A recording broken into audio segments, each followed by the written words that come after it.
Je trouve que faire croire à des hommes que leur travail est plus important que leurs enfants, c'est un vol, c'est un hold-up total de faire ça.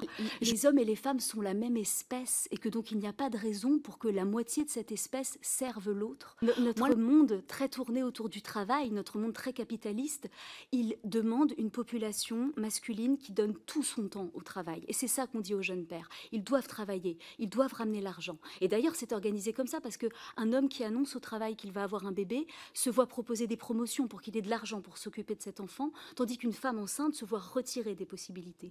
Donc l'idée, c'est vraiment qu'à l'arrivée de l'enfant, l'homme va être surprofessionnalisé.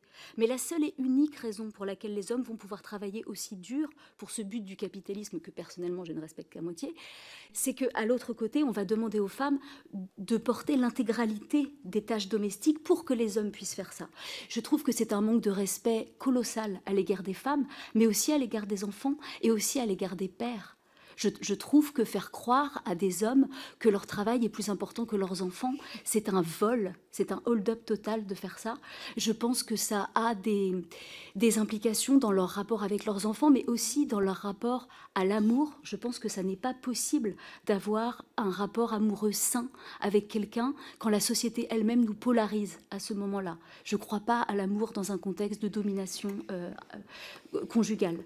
Nous, les femmes, nous avons été absentes de la vie publique trop longtemps et pour des très mauvaises raisons. Je pense que pour les enjeux qui nous attendent, pour la parentalité, mais pas seulement, ce que les femmes savent est capital.